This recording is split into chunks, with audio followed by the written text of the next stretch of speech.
Okay, so we're going to finish up our chapter uh, and talk a little bit about consumer debt. Um, we're going to first deal with some an, a credit card application, get you comfortable with how your credit card bill works, um, and be able to compute some of these things on your own. And so we have problem number 66 that we're looking at. It says Reed's credit card cycle ends on the 25th of every month. The interest rate on Reed's Visa card is 21.99%, and the billing cycle runs from the 26th of the month to the 25th of the following month. At the end of July 26th through August 26th billing cycle, Reed's balance was $5,000. During the next billing cycle, which goes from August 26th through September 26th, Reed made 3 purchases with the dates and amounts shown in Table 1012. On September 22nd, Reed made an online payment of $200 that was credited towards his balance the same day. So find the average daily balance on the credit card account for the billing cycle, August 26th through September 25th. Right. And so the first thing to notice is that there is 31 days in August.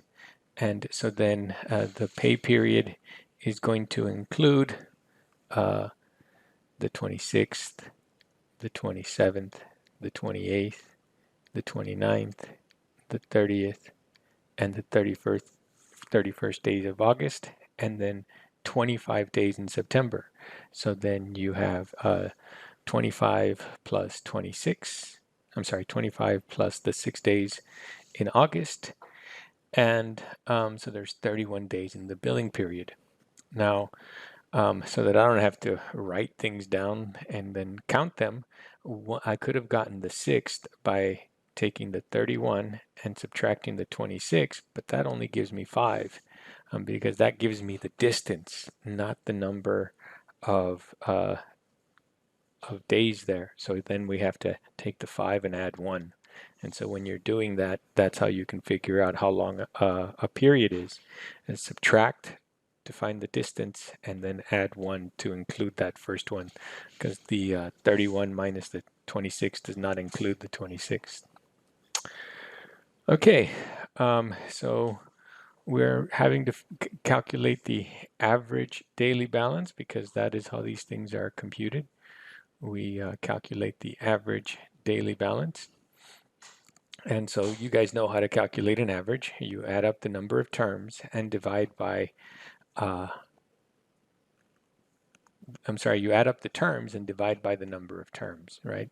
We have 31 days, but rather than um, finding the balance for each day, adding all of those up, and then dividing by the 31 days that we figured out that there were in this period, because that's going to take a while.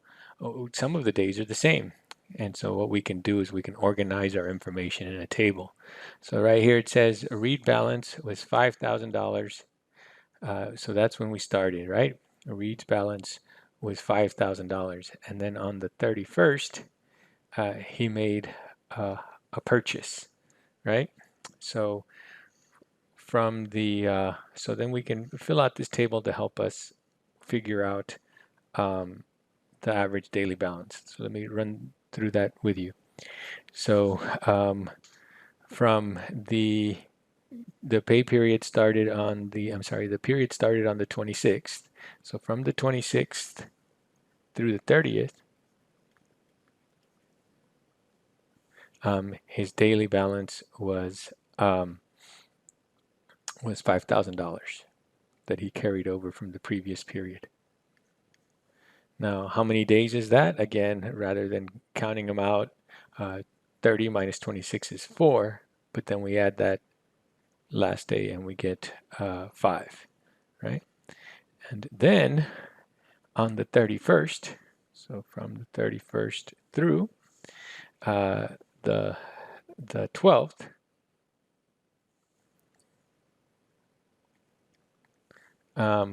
the daily balance increased by the purchase that he made, and the purchase that he made was a $148.55.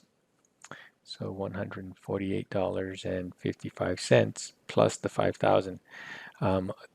One thing that a lot of people don't know is when you carry a balance and you buy something on your credit card, then you start paying interest on that transaction from the day that you made it. So you don't get a grace period. You only get a grace period if you pay your balance at the end. So your balance for those from the 31st to the 12th is going to be $5,148.55. And so the number of days there is going to be the 12 days in September plus the 1 day from August. So that's 13. Right? So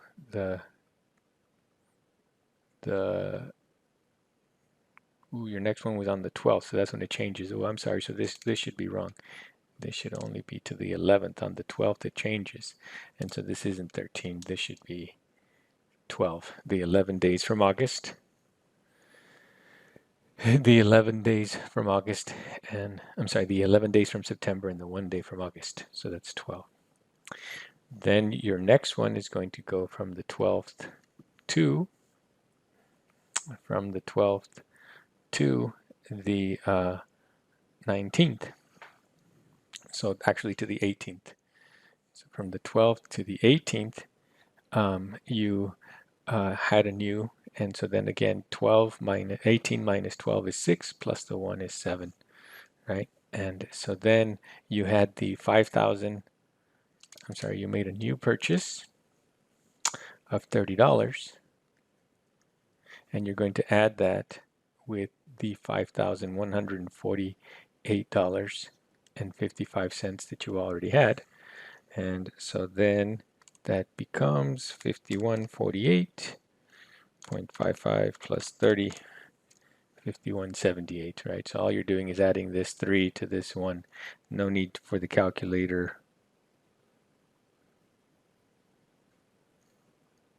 I'm sorry, this 3 to this 4, right, to the tens place. And so you get 5178.55.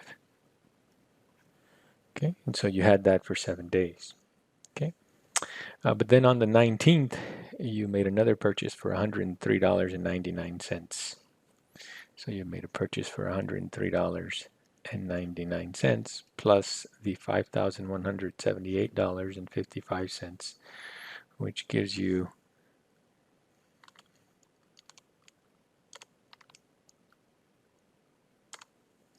$5,282.54. And so that was going from the 19th through, you made that on the 19th, but then on the 22nd of September, you made another purchase. I'm sorry, you made a payment. And so then that goes from the 19th through the 21, because on the 22nd you made a payment. Okay, and so then again, that is 3 days, the 19th, the 20th, the 19th, the 20th, and the 21st. You can get that. 21 minus 19 is 2 plus 1, 3. And then on the 22nd, you made a $200 payment. So you're going to take your $5,282.54 and subtract 200. And no need for the calculator. You should do as much as you can in your head and not be overly reliant on the calculator. And so that you're just going to take away that 200, and this is easy enough, no borrowing or anything. You're just going to get $5,082.54. And that goes from the 22nd to the 25th. Right, we've got the 26th up here, so this period ends on the 25th. Okay, and so again, that is 4 days. Now, quick calculation, the number of days, we said there was 31 days total, so we should have 31 days. So 5 plus 12 plus 7 plus 3 plus 4 is 31. So these add up to 31. So it seems reasonable, right? So we had 31 days in the month. Okay. Now our average. So again, you've done averages before for tests or other things like that. You add up all the scores and then you divide by the number of scores.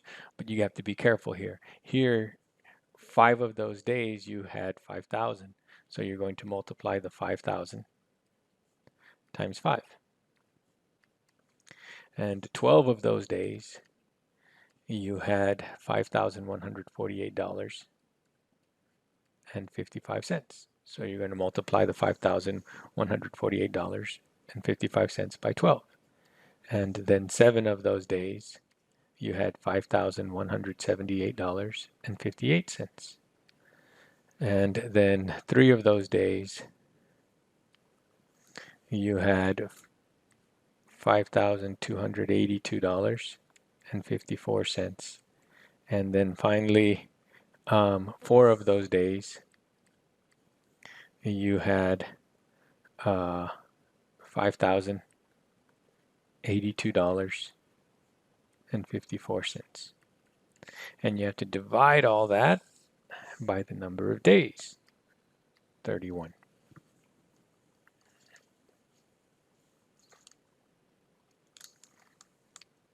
And when you punch all that into the calculator, you end up with average daily balance of $5,135.82. Now, this number should make sense. You started off with a balance of 5,000, so it should be more than 5,000 since you, except in the last couple days, did nothing but make purchases. And so $5,135.82 seems reasonable. If your number doesn't seem reasonable, you may have done something wrong. Now, part B, find the interest charged for the billing cycle August 26th through September 25th. So this is where we use the simple interest formula.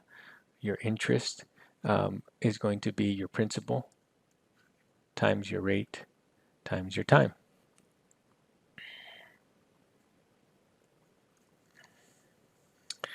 Your principal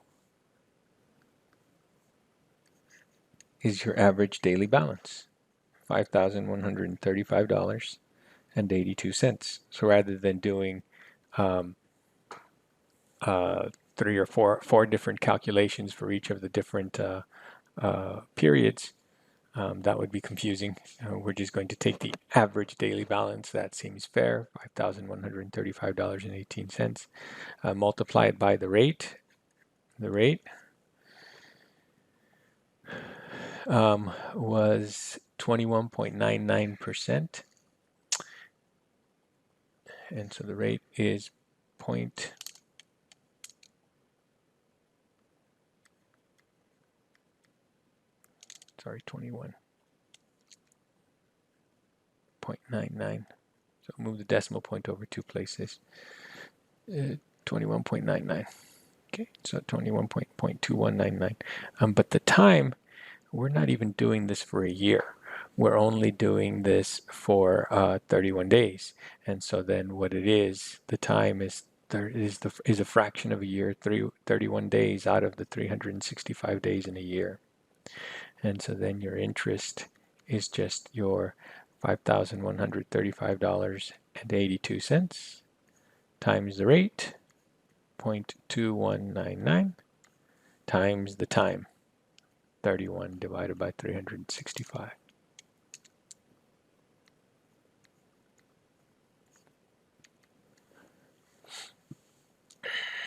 Okay, so just punching that into the calculator.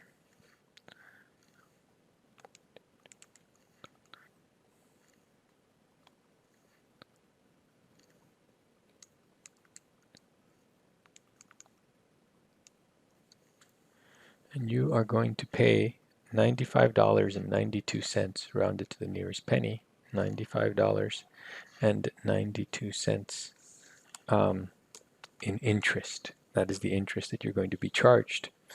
So then find the new balance on the account at the end of the August 26th through September 25th billing cycle. Well, you had a previous billing balance of $5,000, and then you made purchases of $148.55,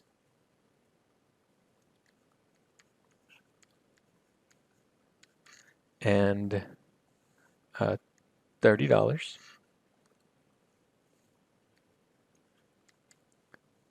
and $103.99. But then you made a payment of $200, so we subtract that. And then you also have to pay the interest of $95.92. And so all that together will give you your all that added together will give you your balance. And your balance, if you punch that into the calculator, works out to be $5,178.46. Okay, now the way this is going to work is if you pay that balance off before your due date, then you can start using your credit card and not get charged right away. But if you carry any part of this balance, then you start accruing interest on whatever purchases you make from the day that you make them. Now, the 21.99% is not atypical of the rates that some credit cards charge, and so that's a lot of money. I know people that will have they feel the need to have a large reserve in case of an emergency, and at the same time they carry a balance on their credit card. Now, if you're getting less than 1% from your bank and paying your bank 22%, you might want to think about, does that make sense? Wouldn't it be better to pay down your credit card? Now, it is nice to have money on reserve in case of an emergency, but if you do get an emergency and you can just use your credit card, isn't that the same thing? And the way I look at it when I pay off my credit cards that have a balance is I'm earning that interest by not paying it, right? So by not having to pay that interest, that's money that I'm saving. Okay, so let's move on. Most of the times people use credit cards for small purchases, but for really big purchases, we finance in such a way that we agree to pay back the loan at fixed monthly payments, right? And so then you may have wondered before, how do they come up with what the monthly payment is? Well, not surprisingly, there's some math associated with that. It has to do with a couple formulas, but we're not going to go over the derivation of this formula. We're just going to go over how to use it. So the following formula, known as the amortization formula, gives the monthly payment M, so M represents the monthly payment, on a loan with principal P, so capital P is how much money you borrowed, APR R, and paid over T monthly installments, right? And so typically when you go and you buy a car or you buy a house, they advertise the interest rate as an APR, right? And so, but for the purposes of making this formula look a little easier, you don't see a little r, which is the APR, in the formula. You see a lowercase p, and the lowercase p is just the monthly interest rate, right? And which is just take your annual interest rate and divide it by 12. That's where it says where p is r divided by 12.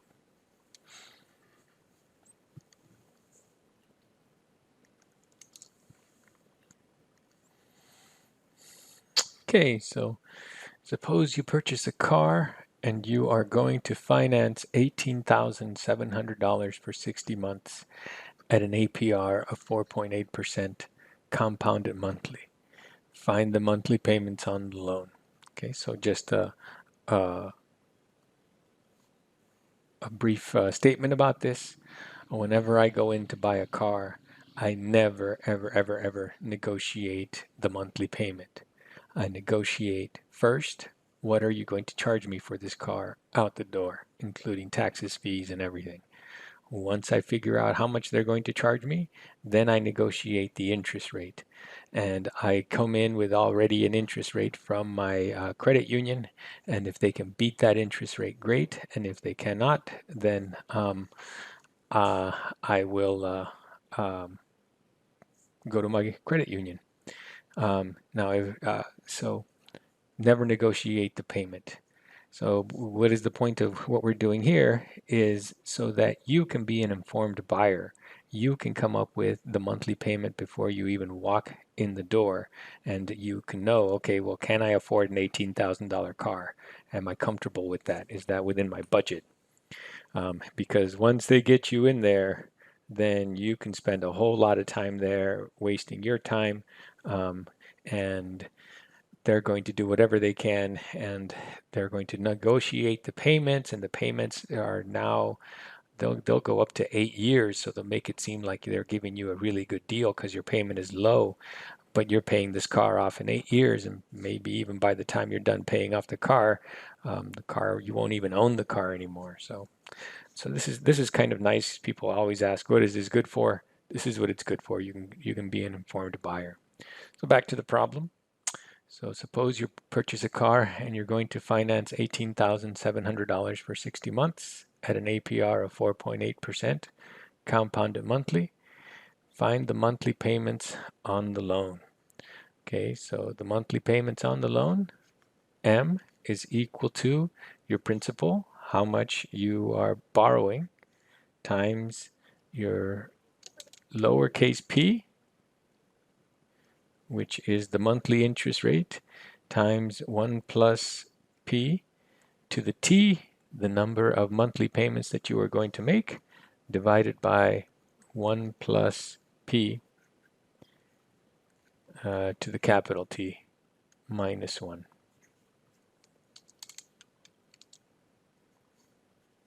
Okay. Suppose that you are going to purchase a car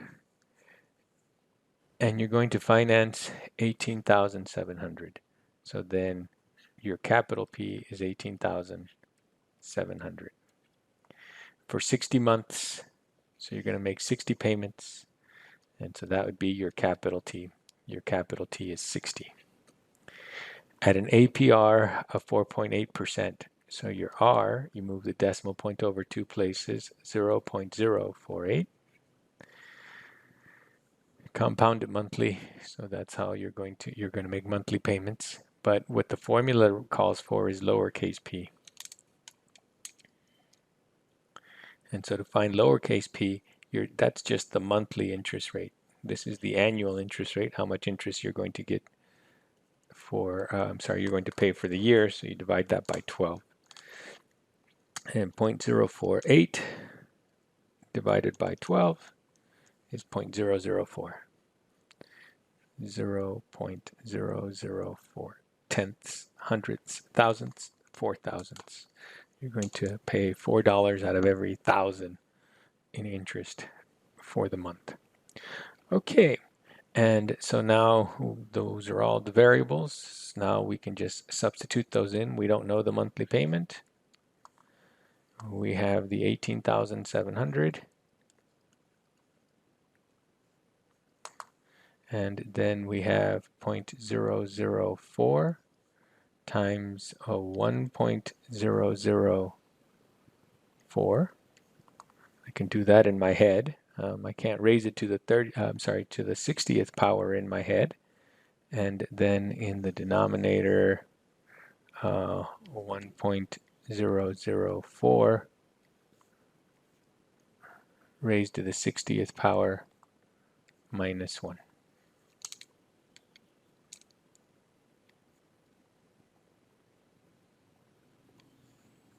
The rest is a matter of plugging this into your calculator, and you need to get comfortable with using your calculator. Mine, I can put it in all at one shot. You have 18,700 times parentheses 1.004. Close the parentheses, parentheses, 1.004 raised to the 60th power.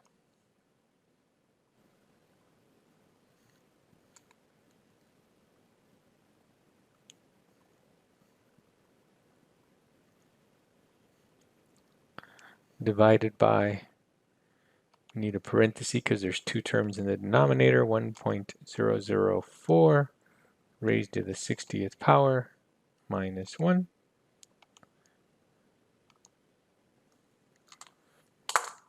Answer should seem reasonable.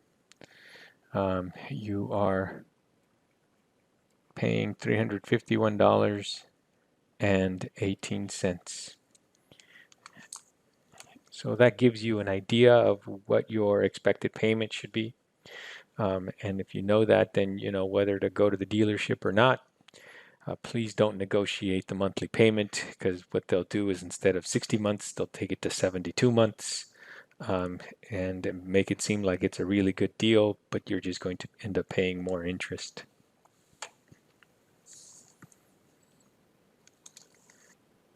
Now, there are online calculators that you can use to calculate this, but this is a math class. We're going over how to follow the formula, how to use the formula, and so I expect you to be able to do that. This is the work I expect to see, not just the $351.18 that you get out of some calculator online. Suppose you want to buy a car. The dealer offers a financing package consisting of a 6% APR compounded monthly for a term of 5 years. Suppose that you want your monthly payment to be at most $320. What is the maximum amount that you should finance? Give your answer to the nearest dollar. So it is very important for you to have a monthly payment in hand, but don't go in there and negotiate the monthly payment. You should know how much you're willing to spend. And of course, you should look at the monthly payment, but when you're negotiating, then don't negotiate the monthly payment. Again, we have the formula. M is equal to how much you're borrowing times the principal times times the interest rate raised to the t all over 1 plus p raised to the t minus 1. Okay. And in this problem, this is different because we know how much we want the monthly payment to be. Once you figure out I have a budget of $320 for a monthly budget of $320 for my car payment, well, what can I buy with that? And so then if you put that in for M, you don't know how much you're going to finance, so you leave that alone. That looks like a lowercase. Let me make it look more like an uppercase. Your interest rate, so your annual interest rate is 6%, 0.06, which means then that your little p is 0.06 divided by 12. And when we punch that into the calculator, 0.005. 5 thousandths.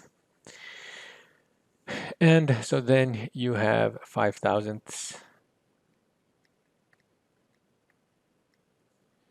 times 1.005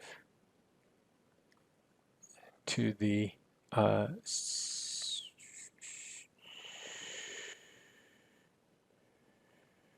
the dealer offers a finance package consisting of 6% APR compounded monthly for a term of 5 years. 5 years. Used to be the 5 years was typical. Now they go up to 7, 8. So 5 years, but there's 12 months in a year. So T, you were not told that directly, but T is 5 years times 12, which is 60. So t is 60. All divided by 1.005 to the 60th power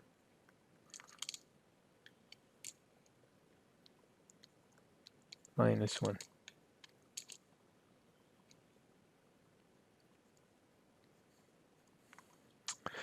And if you notice in this part, this is just a number. So this looks difficult and complicated, but that part right there is just a number. So we can punch that into the calculator and figure out what number that is. So 0.005 times 1.005 raised to the 60th power divided by parentheses 1.005 raised to the 60th power minus 1. And I get 320 is equal to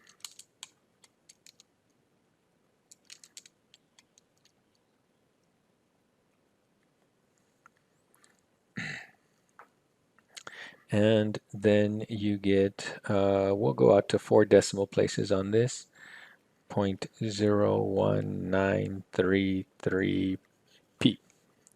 Okay, well, we're trying to figure out what p is. We're multiplying it by 0.01933. Just divide by that, and it's 0.01933. Divide both sides by that. And so you get 320 divided by 0.01933.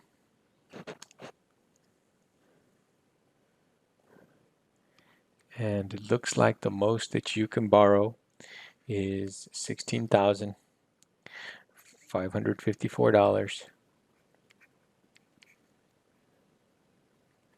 and 58 cents.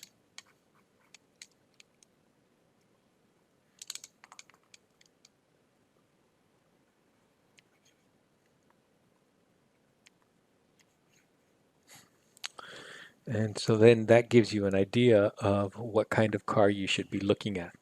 You can go in and be informed and make a good decision instead of going in not knowing and then being pressured and put into something that you did not want. Okay. People also buy homes on installment loans. Most people don't have enough money to just plop it down to buy a house outright, and so they have to get a loan. And the same formula works, whether you're buying a house or whether you're buying a car. The Smiths are refinancing their home mortgage to a 15-year loan at 5.25% annual interest, compounded monthly. Their outstanding balance on the loan is $95,000. Under the current loan, the Smiths' monthly mortgage payment is $1,104.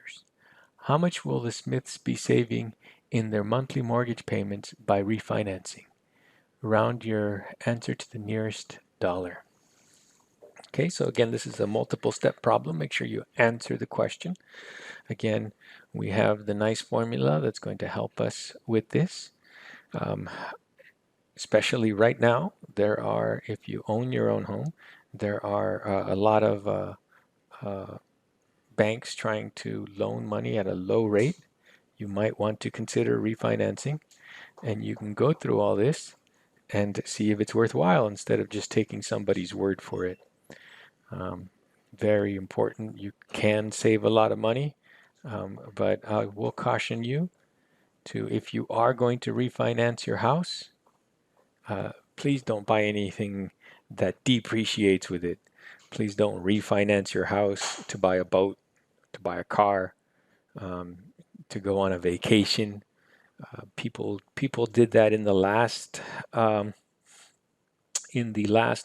before the last economic downturn, and then when their interest rates went up, they couldn't afford the payments and they ended up losing their house because they refinanced the house to buy something of less value. Okay, so the Smiths are refinancing their home to a mortgage, to a 15-year loan, right? So if it's a 15-year loan, 15 times 12 gives us a t-value of 180. We're making 180 payments. The principal is the $95,000 that we owe.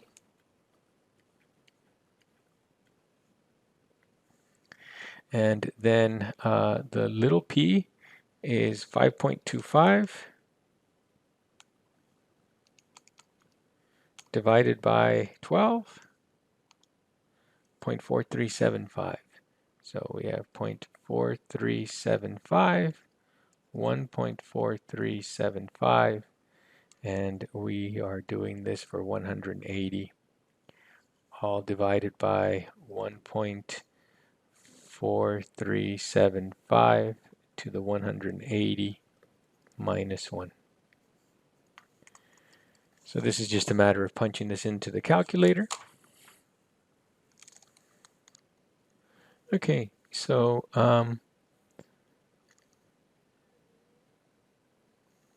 again, answers need to make sense, right? I apologize for this, but when I put this into the calculator, I got a monthly payment of $41,562.50.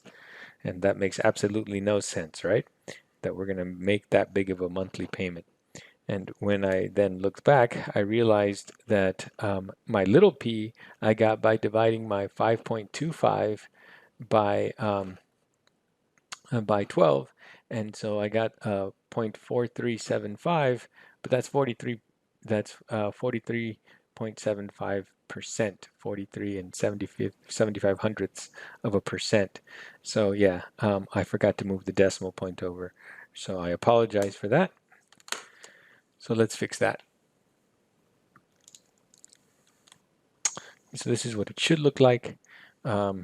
Your P was your 0.0525 divided by 12, which is 0.004375. And yeah, that's the importance of the decimal point. And when I plug this in now into the calculator, I get a monthly payment of $763.68. Seems reasonable. How much interest will the Smiths pay over the life of the new loan? Okay, so again, this is not something that was covered in the formulas. We have to use a little bit of common sense.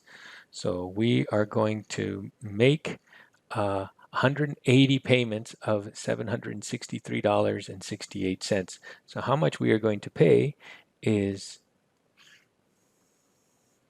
180 times $763.68.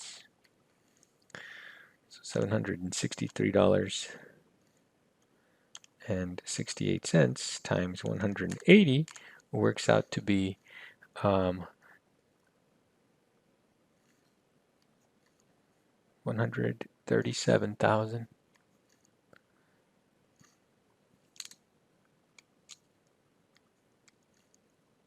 $462.40. Okay. So in that $137,462.40 that we paid is included the $95,000 that we originally borrowed. So we paid that off a little bit at a time.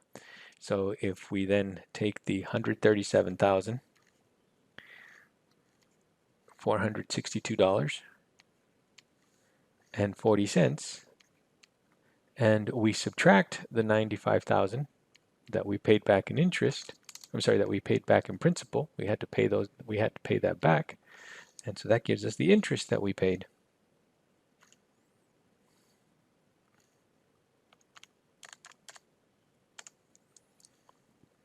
So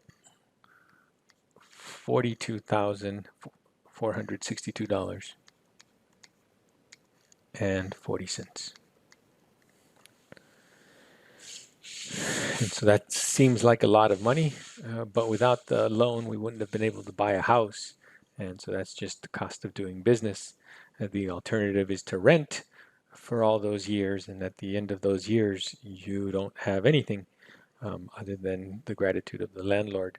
So, yeah, either way, you're going to have to pay. Now, common strategy to not pay so much interest is to pay your loan early.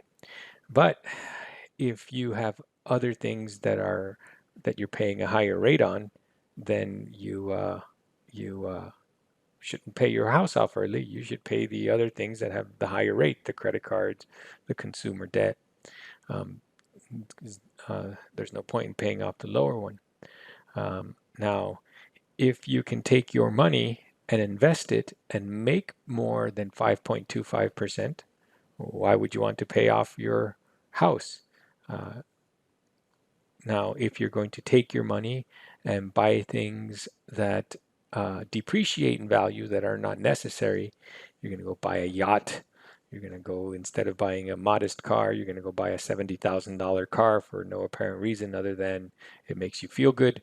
Then, instead of buying the $70,000 car, buy the $20,000 car and use the extra money to pay off your house. But everybody has to make their own decisions. Okay, so here we go. Next problem. Carrie just bought a house. She made a $35,000 down payment and financed the balance with a 30-year home mortgage loan with an interest rate of 5.75% compounded monthly. Her monthly mortgage payment is $877. What was the selling price of the house? So Carrie just bought a house. She made a $35,000 payment and financed the balance with a 30-year home mortgage, right? So then T is going to equal 30 times 12, 360. She's going to make 360 equal payments with an interest rate of 5.75%. So then your lowercase p is 0.0575 divided by 12. 0.0575 divided by 12 is 0.00479. And I'll just round it off there. The next digit is a 1, so that 9 stays put, and we are good. So 0.00479 is P. Compounded monthly, her mortgage payment is $877. So here we're not being asked to calculate the mortgage payment. We're given that. We don't know what amount we financed, and so we can figure that out. What was the selling price of the house? Okay, so we go to our formula. M is equal to capital P. Looks like a lowercase p. Capital P times lowercase p times 1 plus lowercase p to the t, all divided by 1 plus p to the t minus 1. Okay. We plug in the values we know. We know the monthly payment is $877. We don't know how much we borrowed. But we do know the little p is 0.00479. I can add that in my head with 1 by just putting a 1 on the other side of the decimal point. So 1.00479 raised to the 360th power. On the bottom, we have 1.00479 raised to the 60th power, 360th power.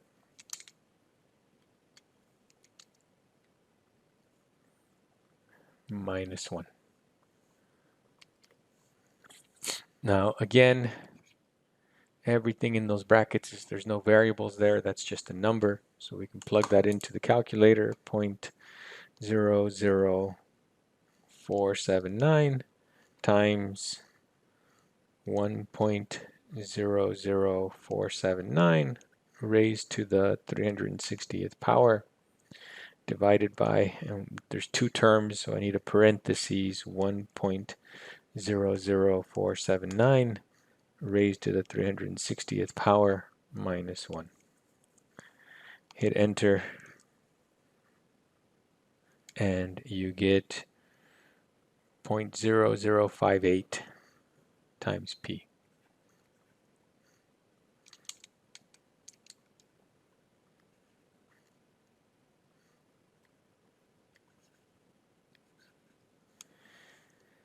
You take your $877 and you divide it by your 0.0058, right? So to get the P by itself, we just divide both sides by 0.0058, 0.0058.